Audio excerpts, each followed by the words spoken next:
Assalamualaikum warahmatullahi wabarakatuh. Perkenalkan, saya Sony Arendra dengan nomor induk mahasiswa 1810512007. Saya berasal dari Fakultas Ekonomi Universitas Andalas. Sebelumnya saya ingin mengucapkan terima kasih kepada Bapak Dr. Fajri Moharja SE MSI selaku dosen mata kuliah Organisasi Industri. Baiklah, saya ingin mempresentasikan struktur pasar dan kekuatan pasar yang terdapat pada buku Introduction to Industrial Organization. Struktur pasar dan kekuatan pasar. Terdapat 3 poin utama yang akan saya bahas. Yang pertama, konsentrasi dan kekuatan pasar menurut teori. Yang kedua, konsentrasi dan kekuatan pasar menurut estimasi empiris. Yang ketiga, perilaku dan kekuatan pasar menurut estimasi empiris. Struktur pasar di bawah oligopoli itu sendiri berada di antara ekstrim persaingan sempurna dan monopoli. Kemungkinan yang menggiurkan adalah bahwa semakin dekat struktur pasar dengan konsentrasi minimum, semakin dekat kinerjanya dengan persaingan sempurna. Dengan kata lain, semakin besar konsentrasi pasar, semakin besar pula derajat kekuatan pasarnya. 1. Konsentrasi dan kekuatan pasar menurut teori. Pertama, ingat bahwa keuntungan perusahaan satu diberikan oleh P1 sama dengan harga dari kuantiti 1 dikurang dari biaya dari kuantiti 1, di mana Q adalah output total. Ini menyiratkan bahwa dari perspektif perusahaan satu, yang penting adalah total output yang dihasilkan oleh perusahaan lain, terlepas dari berapa banyak perusahaan lain yang ada, atau berapa tingkat output masing-masing. Artinya laba perusahaan satu adalah fungsi dari Q tetapi bukan N, atau nilai dari setiap QI tertentu. I tidak sama dengan 1. Pada gambar 9.1 kita menggambar kurva reaksi perusahaan 1, Q bintang 1, Q kurang 1. Kita juga menggambar garis yang dimulai dari titik asal dan dengan kemiringan 1 per N kurang 1, yaitu garis Q1 sama dengan Q kurang 1 per N kurang 1. Jika semua perusahaan memiliki tingkat output yang sama dengan perusahaan 1, itu harus Q kurang 1 sama dengan N kurang 1 Q1, karena ada N kurang 1 perusahaan selain perusahaan 1. Jadi, equilibrium ditentukan oleh perpotongan kurva reaksi dan kurva Q1 sama dengan Q kurang 1 per N kurang 1. Seperti dapat dilihat, output equilibrium per perusahaan menurun seiring dengan bertambahnya jumlah perusahaan. Nyatanya, jika N menjadi sangat besar, kemiringan garis Q1 sama dengan Q kurang 1 per N kurang 1 menjadi semakin kecil, dan nilai Qn juga menjadi sangat kecil. Sungguh pada gambar 9.1 memberi nilai Q kurang 1 dan Q1. Oleh karena itu, garis kemiringan min 45 derajat mewakili titik-titik dengan total keluaran yang sama, yaitu garis keluaran ISO. Dari gambar 9.2 bahwa total output di bawah equilibrium Carnot lebih besar daripada di bawah monopoli, tetapi lebih rendah daripada di bawah persaingan sempurna. Selain itu, dengan bertambahnya jumlah perusahaan, total output meningkat. Akhirnya, karena jumlah persaingan Carnot tak terbatas, total output menyatu dengan nilai di bawah persaingan sempurna.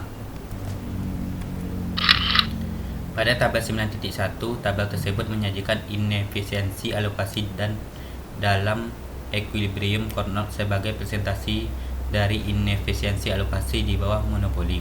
Seperti yang dapat dilihat, dengan 7 perusahaan yang identik, kinerja Carnot jauh lebih dekat dengan persaingan sempurna daripada monopoli, 6 lebih dekat ke 0 daripada 100.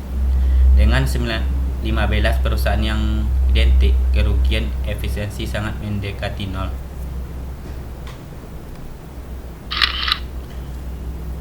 Mengukur kekuatan pasar dan konsentrasi pasar. Mengukur kekuatan pasar diukur dengan margin biaya harga dikurang marginal cost atau harga dikurang marginal cost dibagi harga. Sedangkan konsentrasi pasar berbanding terbalik diukur dengan jumlah perusahaan. Ketika perusahaan memiliki fungsi biaya yang berbeda, output dan biaya marginal dalam equilibrium berbeda. Bahkan jika harga sama untuk semua perusahaan, biaya marginal yang berbeda menyiratkan margin yang berbeda untuk perusahaan yang berbeda. 2. Konsentrasi dan kekuatan pasar menurut estimasi empiris. Organisasi industri arus utama didirikan di atas apa yang disebut dengan paradigma perilaku struktur SCP. Paradigma SCP menyediakan sistem untuk analisis industri tertentu.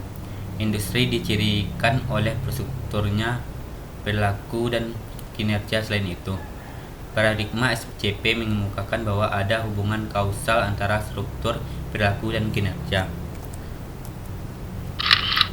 Masalah simultanitas. Dalam hal metodologi pengujian hipotesis kinerja struktur mengalami pembatasan penting tambahan. Pada dasarnya ini mengabaikan kemungkinan hubungan sebab akibat terbalik dengan hubungan antara struktur perilaku dan kinerja. Misalnya jika harga British Airways sangat rendah secara agresif di rute London ke New York, ini mungkin berhasil mengurangi keuntungan Virgin Atlantic sedemikian rupa sehingga menyebabkan maskapai penerbangan tersebut meninggalkan pasar atau bahkan industri. Hipotesis efisiensi adalah interpretasi alternatif untuk hubungan positif antara struktur dan kinerja.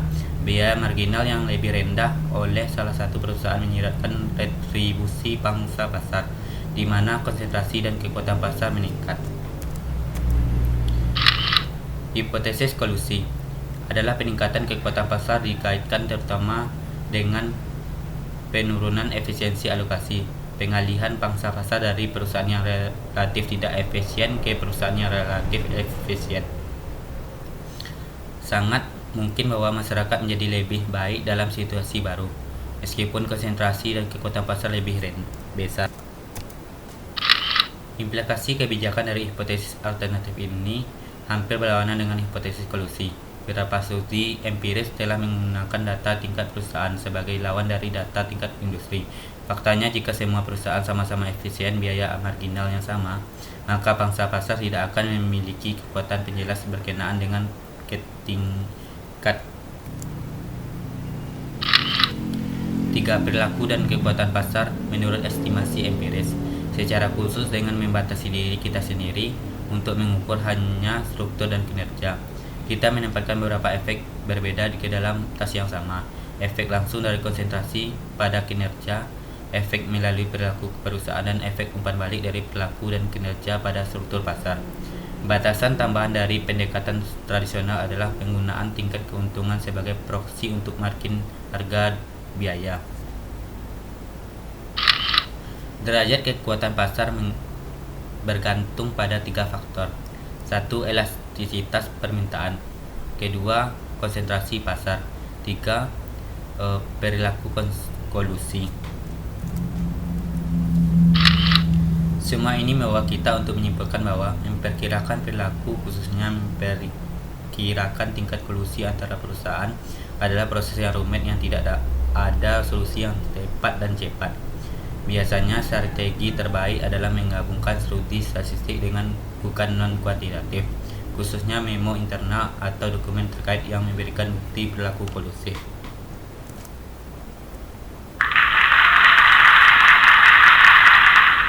Baiklah, hanya sekian yang dapat saya sampaikan. Terima kasih untuk para penonton video saya ini. Kalau ada kesalahan dalam penyampaian materi, saya mohon maaf. Saya akhiri dengan Assalamualaikum warahmatullahi wabarakatuh.